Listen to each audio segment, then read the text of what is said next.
बच्चों आज हम समझेंगे टॉपिक 18.5 जिसका नाम है प्रेपरेशन ऑफ सोलबल साल्ट्स। हमने इससे पहले सोलबल साल्ट पढ़े हैं ना, ऐसे सॉल्ट जो पानी में हल हो सकते हैं। अब उनको देखना है कि प्रिपेयर कैसे करेंगे, उनको बनाएंगे कैसे, तैयार कैसे करेंगे। हमारे इस टॉपिक में दो मेथड डिस्कस किए गए हैं।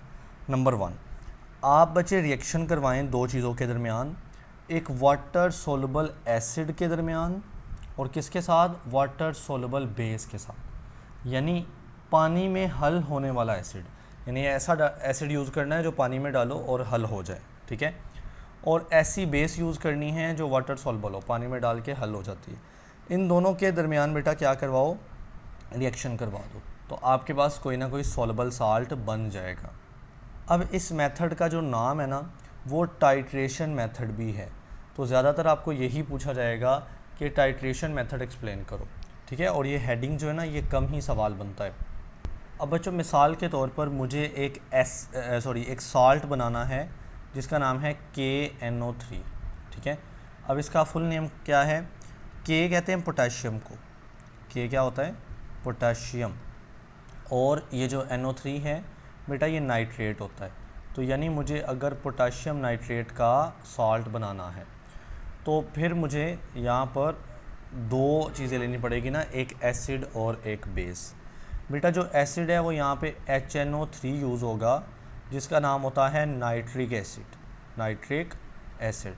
और साथ में जो बेस है वो KOH यूज़ होगी जिसका नाम है पोटेशियम हाइड्रोक्साइड। के पोटेशियम होता है ना, सो पोटेशियम हाइड्रो ऑक्साइड, ठीक है। तो अब आप देख सकते हैं, हम बैलेंस करते हैं। सबसे पहले ये जो K है ये इस NO3 के साथ रिएक्शन करेगा तो ये बन गया KNO3। देन ये जो H है ये OH के साथ रिएक्शन करेगा तो बेटा ये बन जाएगा H2O यानी वाटर। तो ये हमारे पास रिएक्शन है। यानी अगर आपने जो साल्ट बनाना है ना जिस तरह का, उसके अकॉर्डिंगली आपको बेस और उसके अकॉर्डिंगली आपको एसिड चूज़ करना पड़ेंगे जी। तो बेटा ये बात यहाँ पे लिखी है कि जो एसिड और बेस है वो सिलेक्ट किए जाते हैं depending upon the nature of the salt which is to be prepared. जो आपको साल्ट बनाना है उसके अकॉर्डिंगली आप एसिड और बेस चूज़ कर लेते हैं। अब नीचे वही एग्जांपल है, ये KOH है यानी पोटेशियम हाइड्रोक्साइड है, ये HNO3 के साथ रिएक्शन करेगा जो कि नाइट्रिक एसिड है, ठीक है। तो इसे बनेगा KNO3 यानी पोटेशियम नाइट्रेट जो कि साल्ट है और सोलबल साल्ट, ठीक है, और साथ में वाटर बन जाएगा। ऑलराइट जी। तो बेटा अब साल्ट जो है ना, ये KNO3 साल्ट बन गया, लेकिन ये पानी के अंदर है, यानी अभी ये सॉल्यूशन की शक्ल में है। अब आपने क्या करना है, पानी से अलग करना है, वाटर H2O से अलग कर देना है इस साल्ट को, ताकि ये क्रिस्टल की शक्ल में आ सके या सॉलिड शक्ल में आ सके।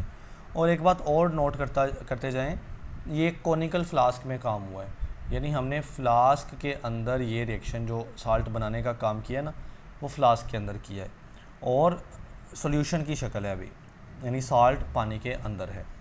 अब वो कहता है ये जो सॉल्यूशन है ना present in the conical flask, इस फ्लास्क के अंदर ये जो सॉल्यूशन है now contain the soluble salt and water. तो उसमें सोलबल साल्ट है और साथ में वाटर भी है, तभी तो सॉल्यूशन बोल रहे हैं ना।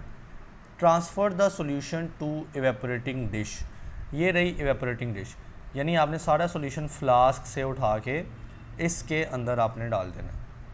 आगे सुनिएगा, if the salt being prepared is stable towards heat. अब देखें ना बच्चे, यहाँ से ना आपने आगे जाके इसको हीट भी देनी है, हीट भी इसको करना है। तो जो हीट तब करना है कि जो साल्ट है ना वो स्टेबल रहे, यानी आप हीट करें और साल्ट ख़राब ना हो जाए, साल्ट टूट ना जाए, डिस्ट्रॉय ना हो जाए, ये ना हो। आपने देखना है कि साल्ट जो है वो हीट का स्टेबल बना है, मतलब साल्ट की प्रॉपर्टी होती है ना कि वो हीट का स्टेबल है या नहीं है। तो अगर वो स्टेबल है तो क्या करें, इवेपोरेट कर लें सॉल्यूशन को टू ड्राइनेस, ताकि वो खुश्क हो जाए, टू गेट द साल्ट। देखिए ना, आपने ये सॉल्यूशन इसमें भर लिया, उसके अंदर बेटा साल्ट है, सॉल्यूशन के अंदर क्या है, साल्ट है और साथ में वाटर भी है। तो पहले आप क्या करेंगे, इवेपोरेट करेंगे। इवेपोरेट करने से ये जो वाटर है ये उड़ जाएगा, तो पीछे आपके पास साल्ट ड्राइनेस यानी खुश्क होना शुरू हो जाएगा। अल्टरनेटिवली यानी इसके अलावा आप क्या कर सकते हैं, हीट द सॉल्यूशन जेंटली। आप बच्चे इस सॉल्यूशन को हीट कर सकते हैं। तो आपने, मैंने बोला था ना आपने हीट करना है, तो हीट तब करेंगे अगर आपका जो साल्ट है वो हीट के साथ स्टेबल रहे, हीट पर वो डिस्ट्रॉय या डिस्टर्ब ना हो जाए। तो आप सॉल्यूशन को हीट करें until a thin film of crystal is formed on the surface of the solution। तो बेटा क्या होगा कि ये हीट करते जाएंगे, पानी कुछ उड़ता जाएगा और जो साल्ट है वो एक उसकी थिन फिल्म या एक थिन लेयर कह लें, वो सरफेस के ऊपर आना शुरू हो जाएगी, ठीक है। यानी टॉप की जो सरफेस होगी वहाँ पर साल्ट की एक थिन लेयर आपको मिल जाएगी। अब बेटा क्या करें, कूल दिस सॉल्यूशन। अब पहले आप हीट कर रहे थे और पानी उड़ता जा रहा है और साल्ट ऊपर थिन फिल्म की शक्ल में आता जा रहा है, एंड देन आप कूल कर रहे हैं slowly, which is now saturated with salt. अब बेटा यहाँ पर साल्ट का सैचुरेटेड सॉल्यूशन बन गया है, यानी पानी भी होगा, सारा पानी नहीं उड़ेगा, पानी भी होगा लेकिन बहुत कम, बहुत थोड़ा, साल्ट बहुत ज़्यादा बच गया, तो ये सैचुरेटेड हालत हो गई, ठीक है। तो अब आप क्या करें, filter this mixture to get the pure crystals of the salt. अब आपने फ़िल्टर करना है, फ़िल्टर करने से क्या होगा, पानी अलग हो जाएगा जो थोड़ा बहुत बचा है और साल्ट अलग हो जाएगा। लास्ट स्टेप क्या है, dry the crystals between the fold of the filter paper. बच्चे अभी भी थोड़े बहुत साल्ट गीले होंगे, इनके साथ थोड़ा बहुत पानी, तो आप क्या करेंगे, फ़िल्टर पेपर के इस तरह के फ़ोल्ड बना के उनके दरमियान साल्ट को ऐसे रख के और इसको जैसे हम रब नहीं करते होते, रब कर करके पानी उसका यहाँ से निकाल लेगा, एब्जॉर्ब कर लेगा, तो पीछे सिर्फ क्या बच जाएगा, ड्राई क्रिस्टल्स बच जाएंगे, यानी अब आपके पास प्योरली साल्ट आ गया। तो बेटा ये हमारे पास था टाइट्रेशन मेथड, जिससे हमने साल्ट बना लिया। जी बेटा दूसरा मेथड समझते हैं। इस बार आपने रिएक्शन करना है एक एसिड का विद एन इनसॉल्युबल बेस।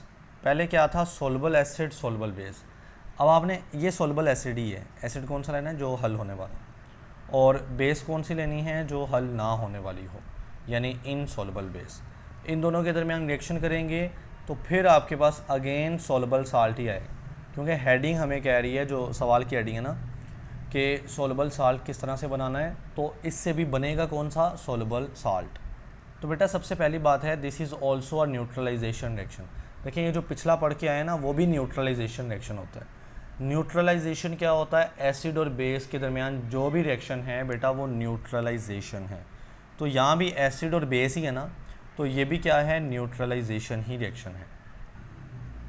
जी तो बेटा अब आपने यहाँ पर कहता है जो इनसॉल्युबल बेस लेनी है ना, देखिए हमें इनसॉल्युबल बेस चाहिए इस रिएक्शन में, तो जो इनसॉल्युबल बेस लेनी है वो कोई मेटल का ऑक्साइड हो सकता है, मेटल ग्रुप 1 ग्रुप 2 का हो सकता है, लेकिन कुछ मेटल के ऑक्साइड सॉल्युबल भी हो सकते हैं, तो आपने इनसॉल्युबल का ख्याल रखना है। लिहाजा पीछे लिखा है अप्रोप्रिएट, जो मुनासिब हो, जो ठीक हो, इनसॉल्युबल ही लेना है, ठीक है। और कोई मेटल का कार्बोनेट हो सकता है, यानी कार्बोनेट आपको पता है ना CO3 वाला कंपाउंड होता है, और पीछे कोई मेटल M लगा होगा, और वो मेटल ऐसा होना चाहिए कि ये जो कार्बोनेट बना है ना ये इनसॉल्युबल बेस हो, ठीक है। इसके अलावा हाइड्रोक्साइड हो सकता है जिसमें OH आता है, और वो मेटल साथ में कोई ऐसा जुड़ेगा जिससे इनसॉल्युबल बेस बनेगी। आगे हम रिएक्शन देखेंगे, लेकिन पहले ये ज़हन में रख लें कि बेस 3 तरह की हो सकती हैं, कोई मेटल का ऑक्साइड हो सकता है, कोई कार्बोनेट हो सकता है, कोई हाइड्रोक्साइड हो सकता है, लेकिन होना क्या चाहिए, इनसॉल्युबल। अब बेटा ये जो 2-3 लाइनें बची हैं ये जस्ट रीड कर लेनी है, इसमें से कुछ नहीं है, कोई ख़ास बात नहीं, वही चीज़ें। कहता है दिस मेथड इन्वॉल्व, अब ये प्रोसेस क्या है, ये मेथड क्या है साल्ट बनाने का। आपने सिर्फ सबसे पहले मिक्सिंग कर देनी, किसको, आप एक एसिड ले रहे हो और एक इनसॉल्युबल बेस ले रहे हो, इन दोनों को मिक्स कर देना है। तो सिलेक्टेड एसिड जो आपने चूज़ किया होगा विद द सिलेक्टेड बेस, जो आपने बेस चूज़ किया। और एक बड़ी इंपॉर्टेंट बात, बेस भी ले सकते हो, मेटल अकेला भी ले सकते हो, क्योंकि बच्चे देखें ये मेटल के ऑक्साइड से बेस बनी है, ये मेटल के कार्बोनेट से बेस बनी है, और ये मेटल के हाइड्रोक्साइड से बेस बनी है। तो आप अकेला मेटल भी कर सकते हो, समझ रहे हो। सो आपने मिक्सअप करना है 2 चीज़ों को, आपने मिक्सअप करना है 2 चीज़ों को, या तो एसिड को जो आपने बेस चूज़ की है उसके साथ मिक्स कर दें, या उसी एसिड को आप किसी मेटल के साथ, जो प्रॉपर मेटल है ना उसके साथ आप मिक्सअप कर दें। तो पहला आपने मिक्सिंग कर दिया, आगे देखें विद कांस्टेंट स्टीरिंग, और दूसरी चीज़ क्या है कि आप उनको हिलाते रहें, आप उनको स्टीरिंग करते रहें। तो to ensure that the acid has fully reacted with the base या मेटल, क्योंकि या बेस ले लें या मेटल ले लें, तो इसे जब आप स्टिरिंग करेंगे तो इससे आपको यकीन हो जाएगा, इंश्योर हो जाएंगे आप कि एसिड ने बेस के साथ या मेटल के साथ मुकम्मल तौर पे रिएक्शन कर लिया है।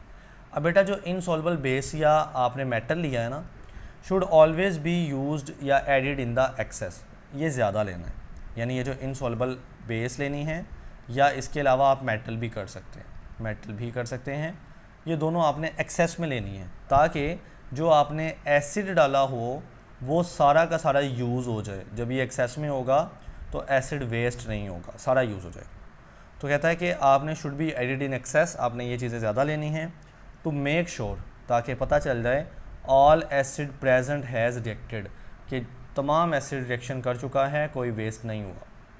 जी बेटा, उसके बाद देखें, अगर आपने क्या उसको बोलते हैं, बेस या मेटल एक्सेस में लिया है, ज़्यादा लिया है, तो ज़ाहिर है लास्ट पे कुछ बच भी तो जाएगा ना अगर ये ज़्यादा है।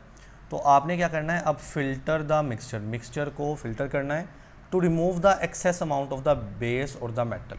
तो जो एक्स्ट्रा बच गया एक्सेस में वो रिमूव हो जाए, ठीक है। तो उसके लिए बेटा आप क्या करेंगे, आप फ़िल्टर कर देंगे, सही।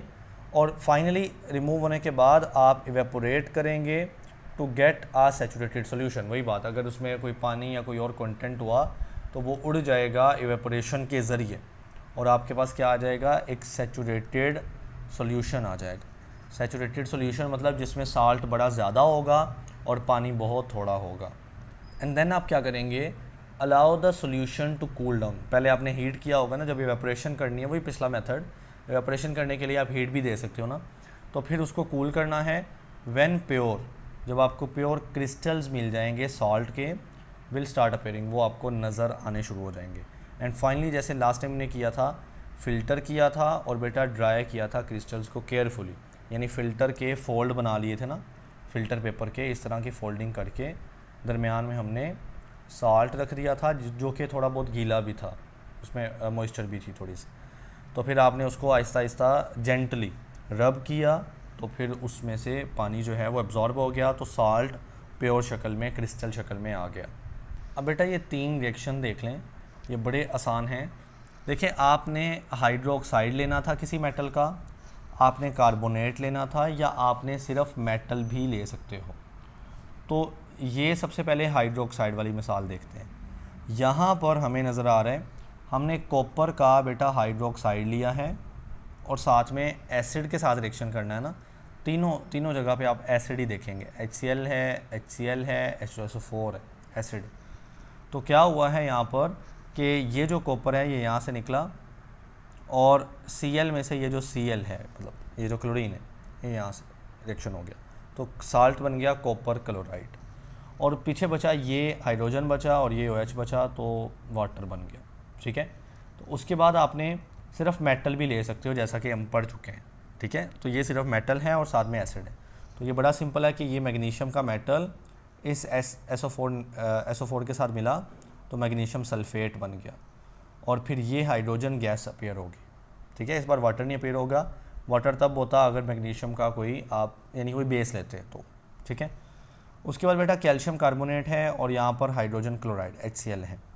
तो आप कैल्शियम और क्लोरीन के साथ रिएक्शन करेंगे तो ये बनेगा कैल्शियम क्लोराइड का सॉल्ट, और पीछे यहाँ पर H और इसमें से ऑक्सीजन निकलेगी, तो ये बन यहाँ से 2 हाइड्रोजन निकले और यहाँ से 1 ऑक्सीजन निकलेगी, तो ये H2O बन गया। और पीछे CO3 था, ये CO3 है बेटा, तो इसमें से 1 ऑक्सीजन वाटर के साथ मिल गई, मतलब वाटर में बन गई, तो पीछे CO2 बच गया, यानी कार्बन डाइऑक्साइड, ये O बड़ा लिखा जाता है हमेशा। तो बहरहाल ये रिएक्शन था, और ये चूँकि चैप्टर ही शॉर्ट के लिए आना है तो आपने ये दोनों मेथड ना ब्रीफली छोटा छोटा याद कर लेना है।